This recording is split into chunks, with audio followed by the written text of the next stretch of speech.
Bueno, muy buenas tardes. Tengan todos ustedes. Voy a ir presentando a quienes me van a acompañar en el panel del día de hoy. Voy a empezar por presentar a Paulina Yazigi, que es la presidenta de la Asociación de Fondos de Pensiones en Chile.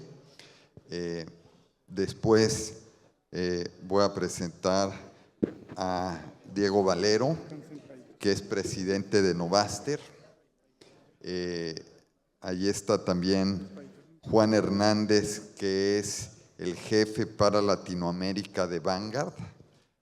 Y finalmente a David Tuesta, que es el presidente del Consejo Privado de Competitividad de Perú y fundador de Ronin. Entonces, tenemos aquí un panel pues muy interesante con 4 distinguidas personalidades del mundo de las pensiones en la región de América Latina, y yo creo que es también este panel muy interesante por la diversidad de panelistas que tenemos. Por una parte tenemos a una representante de la industria de administradoras de fondos de pensiones que conoce el cómo opera la industria y tiene la visión interna. Tenemos a un representante de un asset manager global que conoce cómo funciona todo este tema de ahorro voluntario en el mundo y que además antes de Vanguard estuvo en BlackRock, entonces conoce muy bien ese entorno. Tenemos con David la perspectiva de alguien que fue ministro de Economía en Perú, que ha sido policy maker, que ha trabajado mucho con multilaterales. Entonces tenemos la perspectiva de alguien que ve el ahorro voluntario desde la visión de quien hace política pública, y tenemos a Diego como un académico, consultor, que tiene una visión externa y que nos puede ayudar a entender bien cómo es el fenómeno del ahorro voluntario. Entonces creo que este panel va a ser muy interesante precisamente por esas visiones tan distintas sobre un problema. Y para empezar quiero dar un breve contexto. Primero, aquí en Colombia, con la reforma que se hizo, se volvió todavía más evidente que para un segmento de trabajadores, principalmente los de mayores ingresos, las tasas de reemplazo van a estar en niveles bajos, alrededor del 35%. Esto hace que si se quieren tener mejores tasas de reemplazo, el componente que tiene que estar ahí para mejorarlo es el tema de ahorro voluntario, y que eso dé también un ingreso adicional en la vejez. Entonces, en el caso de Colombia es muy importante discutir este tema de ahorro voluntario. Creo que de la presentación del profesor Benarzi, que fue muy interesante, yo rescataría las siguientes 2 ideas. Primero, cómo evoluciona de su Save More Tomorrow y el tema de Notch que hizo con el profesor Thaler, y adaptar esos conceptos a la herramienta de moda de hoy, que es la inteligencia artificial. Y el segundo tema que es muy importante es personalización. La tecnología hoy nos permite dar soluciones personalizadas para atender mejor. Ahora, ¿qué pasa en la región? Ahora sí, como dicen, no está solo Colombia. El problema de bajo ahorro voluntario es un tema que sucede en la región. Viendo algunos datos, si sumamos los activos de ahorro voluntario que tienen Colombia, Chile, Perú y México, son aproximadamente 20,000 millones de dólares. Si les doy la proporción de los activos en administración para estos países, son 1.7%, 6.9%, 2.5% y 1.6% respectivamente, es decir, un dato muy bajo. Si tomamos datos de la OSD, hay países que tienen más del 100% del PIB en activos administrados por sus fondos de pensiones. y uno de ellos es Estados Unidos, ¿no? Entonces, si el profesor Benarzi hablaba de que hay que mejorar temas de ahorro voluntario en Estados Unidos y tienen un muy buen stock de activos en los fondos de pensiones, imagínense teniendo menos del 10% de activos en administración en ahorro voluntario. Entonces, con esto lo que quiero decir es, el reto que tenemos en la región no es grande, es monumental, cómo tratar de mejorar el ahorro voluntario. Y ahora sí, vamos a una serie de preguntas que son muy importantes para ir cubriendo el tema de ahorro voluntario. La primera tiene que ver con la plática del profesor Benarzi y preguntarle aquí a tres de nuestros panelistas que conocen muy bien la experiencia de América Latina, cómo podrían adaptar algunos de esos planteamientos en la región, principalmente pensando en la población formal de altos ingresos. Y voy a empezar con Paulina con esta pregunta. Bueno, muchas gracias por la invitación y por esa introducción que pone o sea, demuestra lo bajo que es el nivel de ahorro voluntario en Latinoamérica, y en Chile no es la excepción. Nosotros tenemos en Chile APB, Ahorro Previsional Voluntario, desde el año 2002. O sea, ya llevamos más de 20 años y la verdad es que cuando vamos a ver los números es más o menos un 5% del total de activos bajo manejo de lo que se ahorra en cuenta obligatoria, es lo que se está ahorrando en ahorro voluntario. Y en números de cuentas también, puede ser como un cuarto del número de cuentas, de afiliados, pero la verdad es que los montos son muy bajitos. Entonces, cuando uno escucha al profesor, uno queda realmente fascinado, porque probablemente hoy es para empezar a pensarlo, es para empezar a explorar. Algunas cosas en Chile hemos empezado a explorar, pero por lo menos sabemos que vamos a estar ahí en 10 años más o en 5 años más, porque estas cosas avanzan muy rápido. Pero hoy es difícil. Pero más que por el hecho, y esto lo asocio también, por ejemplo, con el ahorro vía consumo, ¿no?, que se acaba de probar ahora en Perú. Más que temas de economía del comportamiento, que son muy importantes y que yo creo que son la base de lo que nos enseña el profesor ahora, es que en Latinoamérica y en Chile, siendo que es un país que probablemente es más rico que alguno de sus pares, las personas tienen salarios o sueldos que no les alcanza para vivir, o que sienten que no les alcanza para vivir, que llegan a final de mes muy justos. Por lo tanto, cuando uno les habla de ahorro, más que parecerles algo interesante, puede ser incluso hasta una propuesta indecente, en el sentido de cómo me puedes hablar de ahorro si con suerte estoy teniendo salarios que me alcanzan a vivir. En Chile la productividad no ha subido, digamos, tanto en torno a cero en los últimos 10 años. Y por lo tanto los salarios han ido quedando estancados y entonces ese es el desafío más grande. Yo creo que estoy fascinada de ver dónde vamos a llegar, pero creo que estamos muy atrás todavía y con un mercado laboral que se va haciendo cada vez más difícil y que va generando más dificultad en crear puestos formales, que ya lo vamos a hablar. Muy bien. Juan. Hola, hola. Sí. Muchas gracias a Sofondos por la invitación. Gracias, Guillermo. Un gusto compartir el panel con todos ustedes. A ver, creo que sí, coincido con lo que dijo Paulina. Estamos pasando, bueno, México pasó una reforma en el 2020, Chile la acaba de aprobar y falta la implementación y Colombia está en este proceso. Y sí, creo que en los tres sistemas y en otros sistemas en Latinoamérica, el sistema mandatorio de ahorro individual de las AFPs o AFORES, más el pilar básico de pensión mínima garantizada, PGU en Chile, etcétera, no necesariamente va a alcanzar. Entonces, el ahorro voluntario y cómo fomentarlo es algo que nos compete a todos, creo, todos los que operamos en Latinoamérica.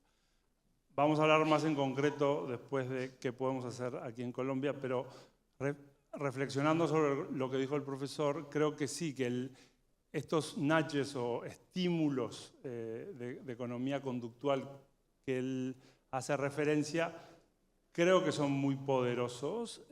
El enrolamiento automático, escalación, ahorrar por default un porcentaje o, como decía él, save for tomorrow, cuando me suban el sueldo, hacerlo.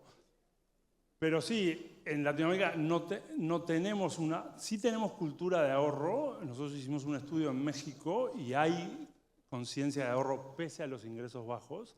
pero no hay cultura de inversión. O sea, se ahorra poco, de acuerdo a nuestros ingresos, pero se invierte mal y no en sistemas financieros formales con el efecto de capitalización, etcétera, que todos sabemos. Entonces, ¿cómo hacemos para incentivar o canalizar ese ahorro voluntario de manera más automática, de manera más inercial? Creo que eso es algo que destacaría el profesor, que tenemos que ver cómo lo podemos implementar, ya sea con ley, con incentivos, etcétera. Y el otro de la personalización, mi reflexión ahí es, en México se acaban de implementar los fondos generacionales o Target Date Funds, en Chile se van a implementar y en Colombia también. Para los sistemas mandatorios yo no estoy tan seguro que sea necesaria una personalización. Estamos tratando de resolver un problema de toda la población de Colombia, de Chile, de México. Ahora, en el ahorro individual, con tecnología, con AI, etcétera, sí podemos personalizar aún más la asesoría. Digamos que en un 1 a 1 no es tan fácil, no dan los números para tener un asesor para cada persona. Entonces creo que ahí sí hay una oportunidad de personalizar para generar mejores conductas, ¿no? Mejor ahorro y mejor inversión para lograr nuestro objetivo de un retiro digno. Muy bien. Y finalmente en esta pregunta, Diego, ¿cuáles serían tus reflexiones? También, muchas gracias por la invitación. Yo creo que en la exposición del profesor Benartzi hemos visto varias cosas, pero me gustaría destacar, en primer lugar, que las ciencias del comportamiento, que yo creo que son extraordinariamente útiles, tienen que contextualizarse a cada mundo donde se quieran aplicar, a cada grupo poblacional. Lo que él nos ha explicado funciona en algunos sitios, pero hay que adaptarlo a cada circunstancia. Pero lo bueno de las ciencias del comportamiento es que ponen al usuario en el centro, realmente en el centro. Y lo que hacemos es aproximarnos a sus dolores, a sus necesidades, a sus miedos, a sus posibilidades, a todo eso.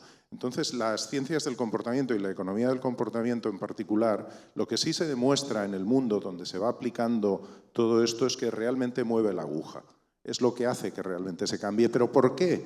Sobre todo, o sea, los nudges son importantes, el auto-enrollment, el autopilot que le explicaba, todo eso está muy bien, es fantástico en muchos sitios, pero lo verdaderamente importante es pensar en el usuario, ponernos en su sitio y tratar de entenderle. Y entonces dimensionar nuestra actuación alrededor de esa necesidad de aproximarnos al usuario. El uso de la inteligencia artificial para todo esto, para mí tiene un sentido muy claro. Las ciencias del comportamiento, aunque uno crea que son cuestiones psicológicas aplicadas a la economía, que lo son, pero son datos, son ciencia de datos. Y la inteligencia artificial a lo que nos ayuda es a potenciar exponencialmente la capacidad de proceso de los datos. Y por eso podemos personalizar o hiperpersonalizar, como él comentaba. Cuando con un sistema de inteligencia artificial, un chatbot, como él nos mostraba, o cualquier otro que ustedes puedan manejar también, somos capaces, a base de la información recogida, poder establecer arquetipos, poder establecer patrones, poder establecer cuáles son las características básicas de grupos poblacionales, podemos llegar a esa personalización. La experiencia que tenemos en el mundo, insisto, es experiencia que hay que contextualizar. Obviamente, como comentaba Paulina, cuando nos es difícil llegar a final de mes con nuestro salario, es muy complicado pedirle a la gente que ahorre, pero hay fórmulas para hacerlo. Hay fórmulas para hacerlo. Ella también citó el sistema de ahorros por consumo que se aprobó en Perú, que Uruguay también tiene a su manera, que en México también hay algunas iniciativas sobre eso, en varios países, en mi país también la hay. Son sistemas mediante los cuales se hace fácil. Y quisiera resumir, Shlomo decía, hay que hacer las cosas fáciles y atractivas. Realmente esa es la base de los modelos de economía conductual. Es lo que llamamos el IST. easy, attractive, social and timely. Esas 4 cosas, que sea fácil, que sea atractivo, que sea social porque nos afecta a todos y que sea en el momento adecuado, nos ayuda realmente a cambiar el mapa. Y en este sentido, insisto, contextualizando a la realidad no solo de cada país, sino de cada grupo de personas, la economía del comportamiento nos va a ayudar a pensar en el cliente, a actuar por su bien y a crear relaciones de largo plazo que nos van a permitir, con una comunicación conductual y fluida, que las personas puedan tener un mejor futuro en su jubilación. Bueno, creo que en esta primera pregunta ya pusimos un marco general con ideas de la inteligencia artificial. Al final es ciencias de datos y la puedo usar dentro del tema conductual, el tema de la realidad de lo que pasa en Chile, que si es difícil llegar al fin de mes, pedir que ahorro, ahí tenemos problemas muy prácticos. Y sobre este estudio que hizo Vanguard en México del concepto de ahorro, que es interesante, pero no necesariamente ahorran para el tema del retiro. La cultura del ahorro es distinto. Yo creo que ahorita, en la segunda ronda de preguntas, la idea es ir a un siguiente nivel y comentar ya sobre 3 políticas específicas relacionadas con incentivar el ahorro voluntario, que son la afiliación automática, ¿no? ¿Qué tanto creen que esto pueda servir? El segundo son los incrementos automáticos asociados a los aumentos del salario. Y el tercero tiene que ver con este concepto de hacer que la decisión correcta sea más fácil de adoptar y quitar todas las piedritas que se ponen en el camino para complicar que la gente tome las decisiones. Y aquí en esta segunda pregunta voy a empezar con David, que no ha podido hablar. Entonces, pues, adelante, David. Gracias, Guillermo. Un placer estar con ustedes. A ver, quisiera de alguna manera recoger lo anterior porque se constituye en la base de los 3 puntos que ha mencionado Guillermo. Se puede adaptar, por supuesto, muchas de las cosas que se ha venido obteniendo en otras realidades respecto a los incentivos y lo que es la economía del comportamiento. La parte conceptual es clave, pero luego hay que adaptarlo efectivamente a la realidad, ¿no? Entonces, por ejemplo, ¿no? Hay una gran diferencia de base entre lo que es Estados Unidos, el Reino Unido y lo que es Latinoamérica, ¿no? Fundamentalmente hay un tema de base de productividad, ¿no? Y tenemos el sistema de pensiones que nos merecemos en función a la productividad que tenemos en la región. Segundo, como consecuencia de ello es que cuando vemos los experimentos en ahorro voluntario, se parte de la base de que hay un ahorro obligatorio, un sistema de pensiones fuerte, grande, como base. Entonces, se habla de excelentes resultados efectivamente, pero sobre un sistema nacional, privado, público, pero que funciona para todos, ¿no? Entonces, primero dimensionar los resultados. Es decir, se pueden obtener cosas interesantes, pero en el margen, y el margen puede ser interesante, por supuesto, en ahorro voluntario, pero sobre una base, y esa es la base que creo que nos falta trabajar, porque si las tasas de reemplazo son 30, difícilmente vamos a conseguir o llegar a 80 solamente con ahorro voluntario, ¿no? Hay una parte que la productividad nos la tiene que dar. Eso es para dimensionar el tema. Otro aspecto importante es, sí, el tema del default, el tema de incrementos automáticos, el tema de todo lo que se llama el sludge, ¿no? Todo lo que interrumpe, digamos, un proceso más lean, ¿no? Sí, por supuesto, pero ¿sobre qué, no? Sobre los ingresos de un país o países en la región también, en Colombia por supuesto, donde hay dificultades, digamos, para que no solamente el informal, sino incluso los formales puedan de alguna manera generar trazabilidad a partir de sus ingresos. Entonces, quizás una buena idea es empezar a pensar en otra base como es el consumo, ¿no? Donde en la región se deja más trazabilidad.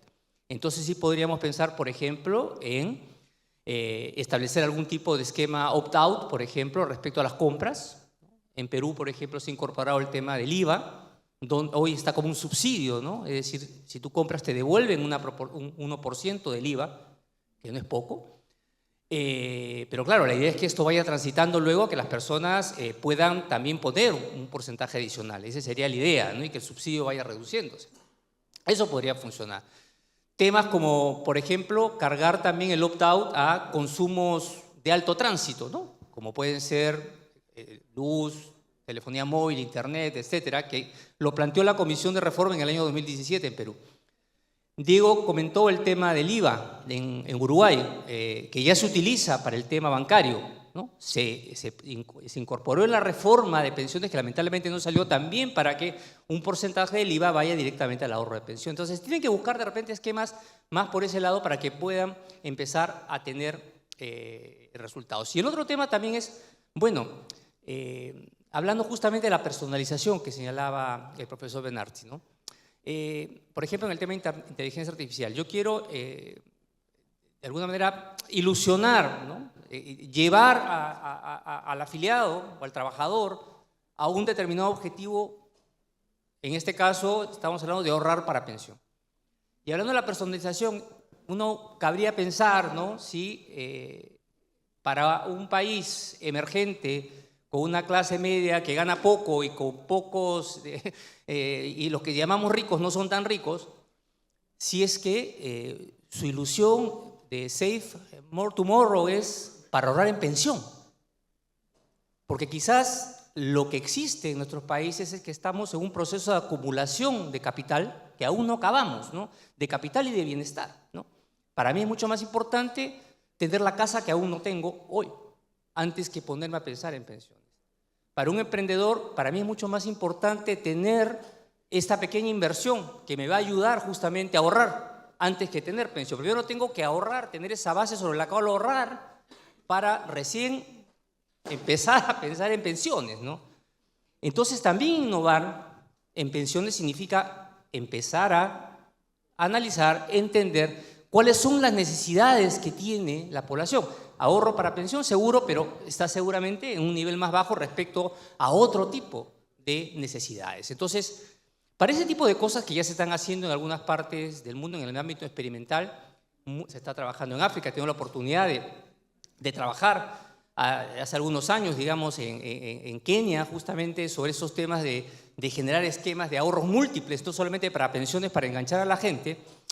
Son de repente vías que hay que empezar a explorar más intensivamente. Y acá quiero entrar en el último punto, que es que hacer experimentos en la región, en pensiones, lamentablemente, es muy complicado. Y uno de los slashes importantes que hay es la regulación. Los sistemas de pensiones, he podido contrastar en varios países, son muy prudenciales y conservadores. No se puede hacer ningún experimento sin pedir autorización clara, explícita al regulador para hacerlo. Eso es mucho más fácil hacerlo en otros países, donde la regulación funciona con otras características, ¿no? Entonces, por eso también estoy impulsando bastante el desarrollo de los sandbox regulatorios. Ya funciona uno en Perú, junto con el Banco Interamericano de Desarrollo y con CAF, incluso aquí en Colombia, empezamos algunas conversaciones para generar un ecosistema para que participen los diferentes actores para empezar a experimentar, ¿no? Porque se necesita tener esa base que permita, por ejemplo, si yo voy a crear un bundle de diferentes productos que lo administran diferentes segmentos de las instituciones financieras, que las regulaciones, ¿no?, de banca, la regulación del mercado de valores, la regulación de pensiones, permita justamente ese flujo, por ejemplo. Entonces, un elemento clave para empezar a pensar en estos experimentos de economía conductual es la regulación, y el sandbox, trabajar un sandbox regulatorio de Colombia sería fundamental. Muy bien, gracias David. En la pregunta anterior primero le di la palabra a Juan y luego a Diego. Ahora voy a invertir el orden, y primero Diego y después Juan. Gracias, Guillermo. Yo creo, Shlomo suele hablar de lo que llama auto everything, es decir, automatizarlo todo. La afiliación, el aumento del aporte, las opciones por defecto, todo eso es realmente muy, muy potente. Pero junto a todo ello, que a mí me parece básico, hacer las cosas fáciles es la mejor forma de que se hagan las cosas, yo creo que hay dos o tres cosas que no debemos olvidar. Justo David recién mencionaba algunas, el tema de la experimentación que nos permita ir un poco más allá de lo que tenemos hoy en día. Realmente tenemos un margen de actuación muy pequeño en la región, muy pequeño. El establecimiento en España, por ejemplo, una aplicación de pensión por consumo salió precisamente de un sandbox regulatorio, y esa iniciativa que surgió de ahí lo que hizo fue modificar la ley para que se pudieran utilizar aplicaciones de pensiones por consumo. Es importante, eso es muy importante, porque si no, no nos movemos de donde estamos. También me gustaría reflexionar sobre algo que en la región es bastante carente. Cuando hablamos de APB, de ahorro previsional voluntario, hablamos prácticamente siempre de ahorro previsional voluntario individual. Pero no olvidemos el corporativo. El corporativo cambia realmente. No tenemos que vender persona a persona el ahorro, basta con venderlo a una empresa, y esa empresa ya lo hace con todo el mundo. Y hoy en día, donde las políticas de responsabilidad social corporativa cada vez tienen más fuerza, bueno, no sé si ahora vamos a tener un delay por el vecino del norte, pero bueno, en cualquier caso, esas cuestiones sí están en la práctica y en el espíritu de muchas empresas. Poder ayudar a que las personas que trabajan en las empresas mejoren su bienestar, y en especial su bienestar financiero. El bienestar financiero influye en el bienestar emocional y en el bienestar físico, en la salud y en nuestra psicología. Influye en ello. Y dentro del bienestar financiero, en algunos estudios que hemos hecho con el profesor Benarchi, muestran que aproximadamente el 70% de la explicación del bienestar financiero subjetivo, es decir, cómo nos sentimos con nuestro propio bienestar, viene de tener una buena estructura de ahorro de largo plazo. Por lo tanto, hay que favorecer eso. Si las empresas, en el trato con sus empleados y empleadas, puede poner sobre el tapete también sistemas de ahorro colectivo, eso es lo que, junto al auto-enrollment, lo que hizo que en UK, en el Reino Unido, por ejemplo, antes de la reforma que adoptaba el auto-enrollment, ahorraba el 30% de la gente. Después de esa reforma, ahorra el 92% de la gente. Eso cambia realmente las cosas. Como les dije al principio, no quiero olvidarlo, cada cosa hay que contextualizarla. Y lo que sucede en Inglaterra no sucede de la misma forma en Colombia, en Chile, en Brasil, en Perú, en México. Pero tenemos que tener presente que estas herramientas que nos brinda la economía del comportamiento es como un soplo de aire fresco en el mundo previsional. Y tenemos que utilizarlas. Tenemos que conseguir poder experimentar. Cuando David hablaba del sludge, el sludge es el lodo, el fango, lo que dificulta las cosas. Sencillamente, revisen su estado de cuentas de su AFP y díganme si se entiende o no se entiende. ¿Cómo vamos a conseguir motivar a que la gente ahorre cuando no sabe lo que tiene, cuando no entiende lo que hay? Tenemos que trabajar sobre todo ese tipo de cosas, una comunicación conductual mucho más fluida. Tenemos que trabajar sobre la información que damos, y todo eso se puede hacer con experimentación en territorios como los sandbox que comentaba David, y se puede llevar a la práctica adaptada a cada circunstancia. Eso es muy importante. La personalización no solo está en el individuo, sino también en el contexto. Eso es fundamental. Muy bien, Juan.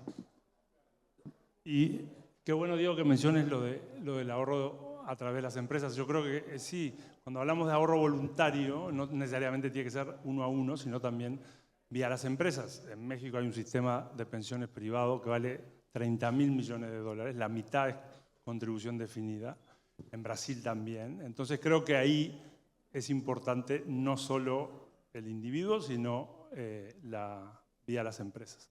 Les voy a dar unos datos del mercado americano, entiendo las diferencias que mencionabas, pero bueno, al final es un mercado que lleva más de 20 años Y solo para contextualizar, el doctor Bernarzi mostró que son más o menos 10 trillones de dólares. Esto es solo para las empresas privadas, ¿no? Y abarca más o menos al 50% de la población. Empleados privados, 100 millones de personas. Es 100% voluntario, sponsorizado por las empresas y manejado por asset managers. Nosotros somos el principal proveedor de Target Date Funds ahí y ofrecemos record keeping. Hace 20 años que analizamos cómo se comportan estos planes y estos nudges. Hoy el 80% de los planes ofrecen auto-enrollment. Es decir, yo empiezo a trabajar y automáticamente empiezo a ahorrar voluntariamente en el 401k plan, contribución definida. De esos planes, 2/3 partes de ellos ofrecen auto-escalation. O sea, arranco en 4% o 3% de ahorro de mi salario. Cuando me suben el sueldo o a los 2 años me suben un 1%, etcétera, y así sucesivamente. Y esto se ha triplicado desde hace 10 años, como estaban los planes en Estados Unidos. ¿Cuáles son los resultados de estos nudges de auto-enrollment, auto-escalation y el default en el más del 90% de las veces es un Target Date Fund, un fondo generacional acorde a mi vida? La participación de la gente en los sistemas automáticos, y recuerden, la gente siempre puede ir a recursos humanos y decir yo no quiero ahorrar y me desafilio. Es 96%. En los planes que no tienen el auto-enrollment es 65%. Es un 50% más de incremento. Las tasas de ahorro, contando lo que aporta el empleado más el match de la compañía, son del 11,5%. En los planes que no son automáticos y no escalan es del 6%. Entonces, las diferencias, gracias a estos incentivos conductuales, son enormes. Y bueno, ¿y cómo los resultados? ¿Cómo les va? Bueno, es difícil, ¿no? Medir solo retorno ajustado por riesgo, dispersión, cuántos llegan a que les alcance para tener un retiro digno. Pero solo para darles un dato, los retornos son un poco más altos en estos planes versus los que no tienen el automático en Target Date Funds, pero sobre todo la dispersión de retornos. La dispersión de retornos en un sistema automático en Target Date Funds está entre el 7 y el 11% en los últimos 5 años anualizado en dólares. En uno que cada quien hace lo que quiere y no es automático, va del 2% al 14%. Entonces, la fortaleza de poner estos incentivos o estos nudges automáticos, aunque sea voluntario, tiene unos resultados muy, muy, muy importantes en el largo plazo. Obviamente, y creo que lo vamos a abordar al final, cómo hacemos para implementar estas cosas en nuestros mercados. Pero por ahí la dejo. Muchas gracias, Juan. Ahora vamos a cambiar un poco la discusión del panel a otro tema que es bien importante. Sigue teniendo que ver con ahorro voluntario, pero para un segmento de la población que es muy grande en América Latina y que es la población que está en situación más vulnerable, que es la que tiene un trabajo en el sector informal. Desafortunadamente en América Latina tenemos en todos los países un grave problema de informalidad. Esto también pasa en los países del Caribe, en países de África, en muchos países de Asia, y está ligado con países que no tienen instituciones ni economías tan fuertes, o más bien yo lo plantearé al revés, los países que tienen muy baja informalidad y alta formalidad son Estados Unidos, Canadá, Europa Occidental y algunos otros países de Asia. Pero el resto del mundo, el problema de informalidad es muy grave y en la región de América Latina estamos muy, muy mal cuando comparamos con lo que sucede en otros lugares del mundo. Y aquí pues le voy a pasar primero la palabra a Paulina para que nos comente sobre el tema de informalidad y cómo tratar de apoyar a este segmento de la población y que puedan hacer algún tipo de ahorro. Bien, el tema de informalidad en Chile es un temazo y cuando uno va a ver los números de informalidad en Chile son relativamente bajos para Latinoamérica. Hoy día oficialmente los números del Instituto Nacional de Estadística dicen que hay 28% de los ocupados que son informales, o sea, más o menos 1 de cada 3 personas que trabajan y que declaran tener un trabajo la semana anterior, 1/3 no cotiza. Y cuando uno va a mirar esos números, esa realidad, pasan varias cosas. No es solamente 28%, en realidad es mucho más que eso. ¿Por qué? A ver, de ese 28%, 2,5 millones de personas en Chile, más o menos hay 900.000 que tienen empleador.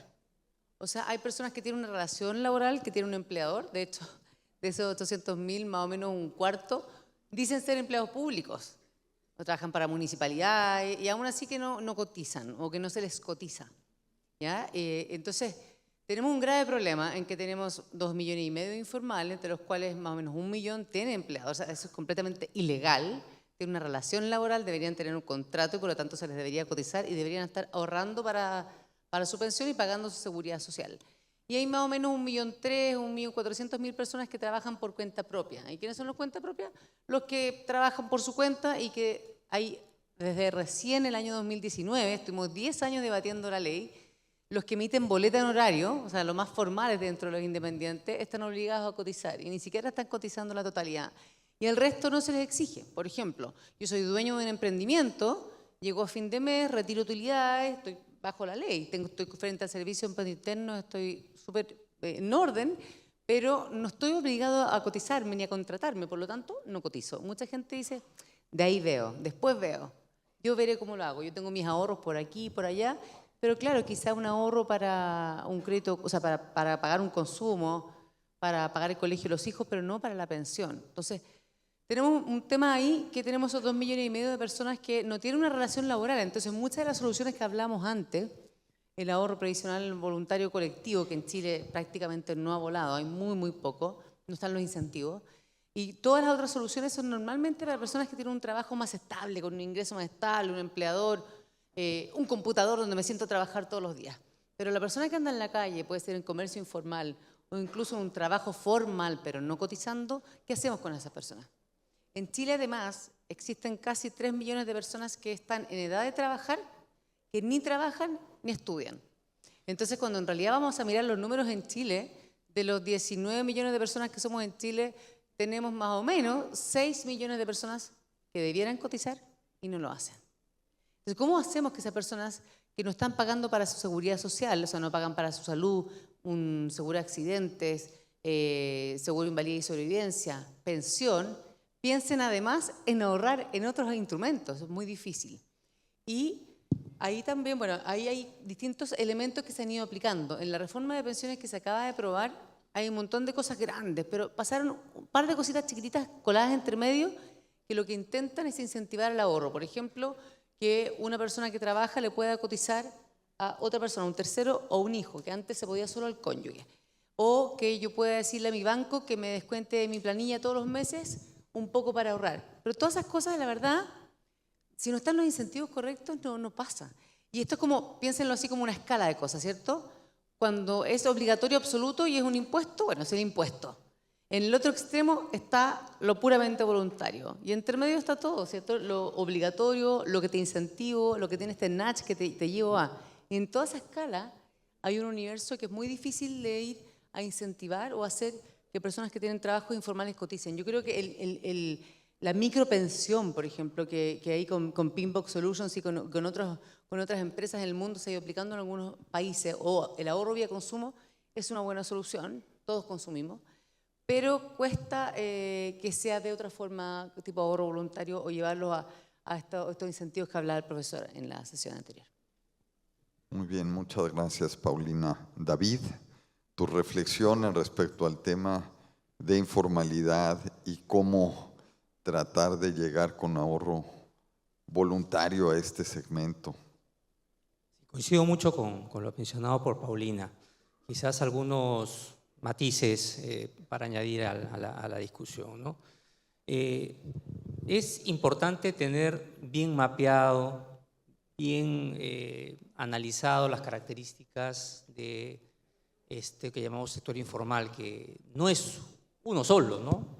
Ahí también hay mucha personalización y muchas características, ¿no? En términos de lo que significa ser un trabajador, vamos a decir, que no está en planilla, ¿no? Se podría ser que no está trabajando de forma dependiente para un empleador. Esa puede ser la definición amplia, ¿no? Sobre ello tienes diferentes caracterizaciones en términos de ingresos y en general en términos de calidad y bienestar. Pero hay algunos elementos que sí uno puede identificar y el sistema de pensiones tiene que adaptarse a él para que aporten al menos de forma voluntaria. Primero, entender el hecho de que no tienen una regularidad en la recepción de sus ingresos. No somos como muchos los que estamos acá que recibimos puntualmente, ¿no? Al mes o a la quincena, sabemos cuándo nos va a caer el dinero en nuestra cuenta bancaria. Ahí es al día, a veces sí, a veces no, y a veces las regulaciones solo lo dicen claramente, pues que los pagos son al mes, ¿no? Entonces, desde ahí nomás hay una brecha, ¿no? Entre la realidad y lo que se pide. En la reforma de Perú eso ya ha sido superado, ¿no? Ojo, es una reforma que está reglamentándose todavía. Ese reglamento puede decir mucho, pero por lo pronto ese es un avance, ¿no? Es un avance importante, ¿no? Yo creo que otro aspecto importante es que los individuos y fundamentalmente los trabajadores informales, si les vamos a ofrecer un producto, tienen que tener mucha claridad respecto a lo que van a tener. Entonces, los sistemas de pensiones, ambos, pero el privado sobre todo, pues básicamente hablamos de acumulaciones de ahorro, ¿no? Pero sin saber exactamente a dónde voy, ¿no? Ni siquiera una referencia, ¿no? Entonces, ahora, ¿no?, que se ha incorporado ya el concepto de pensiones mínimas y pensiones proporcionales, es decir, pensiones mucho más bajitas, ya existe la posibilidad, ¿no?, de que las AFP, por ejemplo, y en general se ha abierto el mercado, por cierto, tengan la posibilidad de empezar a guiar claramente al individuo respecto a ese microahorro que va generando diariamente, ¿no? Casi que tenga un termómetro, ¿no?, donde le digan, o un medidor que le diga, usted va aportando esto, sí, ha ganado esto, rentabilidad, pero le falta este tremendo pedazo todavía para llegar a esa pensión proporcional, ¿no? Y luego tienes una meta siguiente que puede ser tu pensión mínima, ¿no?, un poquito más alta. Entonces, y ahí también estamos abordando los temas de educación financiera, ¿no? El tema de educación financiera, más que educación financiera, tiene que ser un tema de información clara de lo que tiene que hacer este segmento. Tú tienes que no darle clases, ¿no?, exactamente, sino guiarlo, ¿no?, para qué está ahorrando y qué va a hacer. El tercer elemento, y sobre eso se ha sumado el tema de pensiones por consumo, se ha sumado también el tema de afiliación automática. Desde los 18 años todos ya tienen una cuenta, entonces el joven de 18 que va y compra en algún pequeño establecimiento o bodega puede poner ya un dinero del IVA que le devuelven a su cuenta individual. Eso es muy bueno, es poquito por supuesto, pero da el espacio para empezar a construir sobre ello, ¿no? Y el reglamento todavía da espacio para ver si, por ejemplo, se pueden incorporar aspectos relacionados a ventas cruzadas, ¿no? La regulación actual, ustedes saben, la regulación en casi todos nuestros países, los que tenemos el modelo de AFP, fue siendo limitada, reducida o prohibida, ¿no? Pero ahora hay una apertura aparentemente, ¿no?, de empezar a valorarlo, porque claro, puede querer una persona no solamente pensiones, sino de repente ahorrando para su pensión, tenga la posibilidad de tener algún puntaje adicional para un crédito de vivienda que sí le interesa tenerlo ya, ¿no? Entonces, son cosas que se están abriendo y en principio con la regulación que existe de Sandbox, de repente se puede empezar a trabajar más, ¿no? De hecho, yo estoy con mucha interacción con los reguladores y también con las personas de la industria y de nuevos actores que quieren ingresar. Y acá lo importante es tratar de generar un ecosistema, ¿no? Un ecosistema donde todos tengamos un rol de cómo empezamos a mover este carro. Y creo que lo dejo ahí como para de repente comentar al final. Muy bien, muchas gracias, David. Ya en la última intervención de cada uno de los participantes en este panel, vamos a ir a lo que sería el call to action, qué hacer más en la práctica. Y aquí solo hay que considerar la siguiente premisa. Mejorar el ahorro voluntario es una labor titánica, es una labor enorme y yo estoy convencido que nadie puede solo. Ni las AFPs, ni los fund managers, ni los gobiernos. Se necesita de una acción coordinada. Entonces aquí, ¿cuáles serían sus pensamientos en qué poder hacer para mejorar la situación del ahorro voluntario? Y empiezo contigo, Paulina. Yo creo que hemos dicho muchos de los elementos como para responder a esa pregunta y yo destacaría tres que creo que se tienen que garantizar en una economía, en una sociedad, en un país, para que esto realmente, para que podamos tener un ahorro de verdad, un ahorro tanto obligatorio como voluntario sólido. Primero que nada, y va a sonar muy obvio lo que estoy diciendo, pero al final a veces no lo es, en Latinoamérica menos, que es respetar las instituciones. Y una vez que respetas las instituciones y tienes certidumbre, logras crecimiento y incentivas la inversión. ¿Y por qué digo todo esto? Porque ese es el piso. Hoy día en Chile estamos estancados en crecimiento, estamos proyectando un crecimiento en torno al potencial, 2%, que es poco, cuando tenemos todavía un déficit de empleo de 200.000 puestos de trabajo, más o menos después de la pandemia. Entonces, yo creo que el desde para poder pensar en ahorro voluntario y pensar en tener ingresos que permitan eso, o incluso comportamientos o herramientas que me lleven a ahorrar, es crecimiento. Ese es el desde, y sobre todo que está siendo un tema por lo menos en varios países en Latinoamérica y en Chile sobre todo. Enfrentar la informalidad. Nosotros desde la Asociación de FP hemos enfrentado el tema de la informalidad, hemos hablado incluso con nuestros equivalentes acá en Colombia de cómo se enfrentan y qué tipo de cosas, porque como decía David, la informalidad no tiene una cara, tiene muchas caras, tiene muchas realidades. Hoy día en Chile con la inmigración está teniendo además otra realidad más, una dimensión que no conocíamos, en regiones de Chile que no tenían informalidad. Entonces tenemos hoy día un temazo en informalidad y nosotros armamos una mesa de trabajo el año pasado, hicimos propuestas, se las llevamos, hablando del call to action, ¿cierto? Se las llevamos a los ministros, le dijimos, estas son medidas concretas, algunas que se pueden aplicar ya y otras que toman más tiempo. Algunas requieren tecnología, las otras requieren un cambio en normativa, ni siquiera un cambio de ley. Y ahí quedaron las recomendaciones que esperamos que nos escuchen en algún minuto. Y por último, yo creo que lo mencionamos, pero no con la fuerza suficiente, yo creo que es el tema de la educación financiera y previsional. Hoy día en Latinoamérica y en Chile también tenemos un déficit educacional muy importante. En Chile, cuando uno va a ver los resultados de cuánto los jóvenes o las personas incluso 30, 40 años tienen la capacidad de comprender lo que leen o de hacer una operación matemática simple, es muy deficiente y está cada vez peor. O sea, hoy día en Chile es más fácil, y tú lo mencionaste creo, es más fácil endeudarse que ahorrar. Una persona tiene acceso a sacar una tarjeta en una tienda comercial y endeudarse que agarrar su ahorro y meterlo en algún tipo de depósito a plazo que entienda lo que está haciendo. Entonces, cuando estamos hablando de tasas de interés y porcentajes, yo creo que eso tenemos que partir por ahí.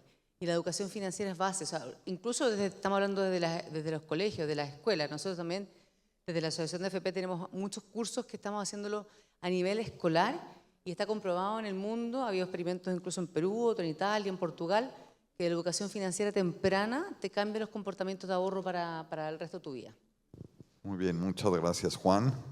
Sí, muchas gracias. A ver, creo que en tu pregunta dijiste parte de la solución. Creo que a todos nos compete.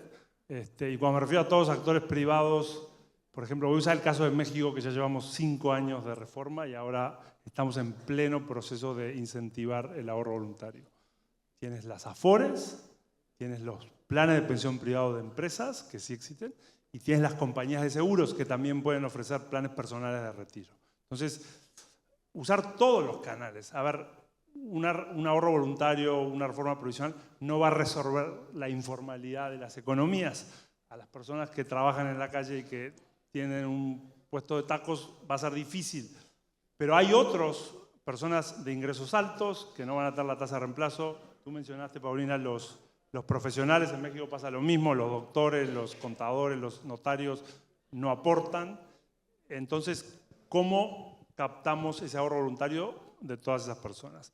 Segundo, no sé si hay algún regulador aquí, pero creo que es importante el beneficio fiscal. en México, en el 2014, yo me acuerdo de una reforma fiscal fuerte, quisieron limitar la deducción fiscal del impuesto a la renta, juntar la de la pensión con las escuelas, los doctores, y el gremio hizo mucha fuerza y se mantuvo esa deducción fiscal separada. Hoy se pueden deducir $10.000 al año. Eso es un beneficio importante y para los reguladores eso se puede taxar después, cuando la gente se retire. Esa ya será otra discusión.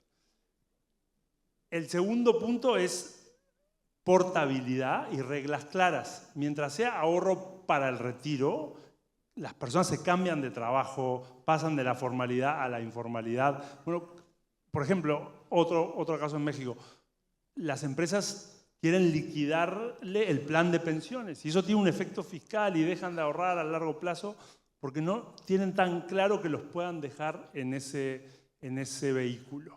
Entonces, eso es algo que estamos trabajando hoy con las autoridades en México. Y el tercero sí, que este es el más complicado, yo sigo insistiendo que debería haber una posibilidad, creo que en México hay posibilidades de hacerlo, de hacer un enrolamiento automático con opt-out. Hay que definirlo bien, sobre todo para las personas de ingresos altos o los profesionales que sí pueden, pero bueno, eso sería para nosotros un game changer si eso se hace de manera automática.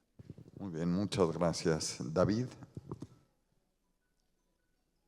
Yo quisiera resumir todo en un aspecto que se llama en la necesidad de generar un ecosistema para justamente empujar el tema del ahorro voluntario de manera extensiva, ¿no? Que sea parte o base importante para empezar a generar una ayuda, ¿no? Una mejora a la consecución de buenas tasas de reemplazo.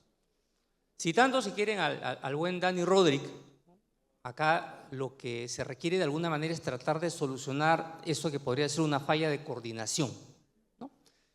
Tienes por un lado en estos temas, el que fuera de pensiones, hablemos del tema de ahorro voluntario, tienes a un regulador que cree saberlo todo por un lado, tienes de repente por otro lado al sector privado que también cree saberlo todo, pero al final cada lado tiene una parte de la historia, no la tiene completa. Entonces es importante que se empiecen a sentar, a coordinar, a trabajar y explorar por dónde es que tenemos que avanzar.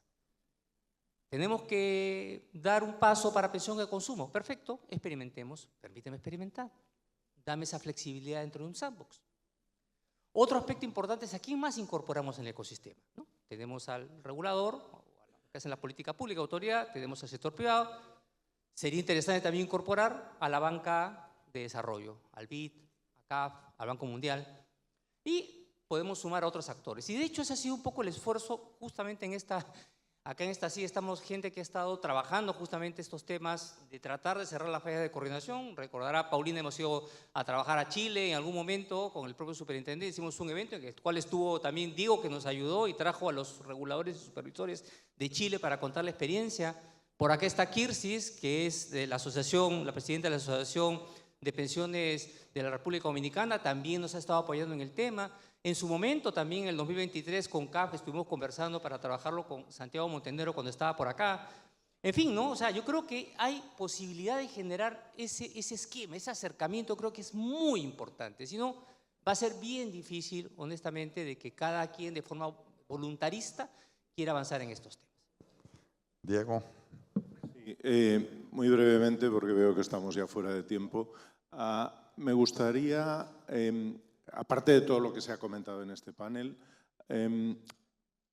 creo que nos olvidamos de los jóvenes, de las personas jóvenes. Todos aquellos de ustedes que administran fondos de pensiones, ¿tienen algún plan específico para los jóvenes? ¿Se comunican con ellos donde ellos se mueven? ¿Les ofrecen cosas que les puedan interesar? Seguramente lo fácil es decir, no tienen capacidad de ahorro. No es cierto, claro que la tienen, claro que la tienen. En México hay algún estudio que muestra que los jóvenes, por supuesto que ahorran, pero ahorran en sistemas informales. Tenemos que llamarlos hacia aquí, tenemos que hacer con cosas atractivas. Para esto sirve la economía del comportamiento, para personalizar y adaptarnos a cada circunstancia. Y además, no olviden que en este mundo cada vez hay más nómadas digitales, lo que llamamos la gig economy está creciendo. no tenemos ya un trabajo de por vida. Los sistemas colectivizados no van a poder funcionar en este mundo donde cada uno tiene que llevar al final su récord de aportes, de cotizaciones, de ahorro, en la forma que sea, pero hay que ahorrar. Y todo eso podemos ayudarlo para todos ellos. En ese sentido, me gustaría mucho que seamos capaces de pensar en los jóvenes realmente, y miren, es muy triste decirlo, pero las personas que están con 55, 50, 60 años, el APB ya no sirve para nada. Ya no sirve para nada. Si no tienen pensión, solo queda llamar a la puerta de Papá Estado, a ver si nos la abre. Pero para los demás, claro que podemos hacer cosas. Y me gustaría no solo pedir que lo hagan, sino que nosotros desde la propia industria hagamos una reflexión de qué cosas podemos hacer para enganchar a esa gente que sí puede pensar, porque todos pensamos en nuestro futuro, sí puede pensar y cómo les podemos facilitar que lo hagan. Y que lo hagan de una forma segura, estable y que les pueda ayudar a tener un retiro allá en la edad que sea, que será mucho más que las que tenemos ahora, pero que puedan tener un retiro decente. Muy bien, pues muchas gracias. Con esto ya concluimos el panel. Muchas gracias por la paciencia de los minutos extra que nos robamos. Muchísimas gracias, señor moderador, y a los panelistas.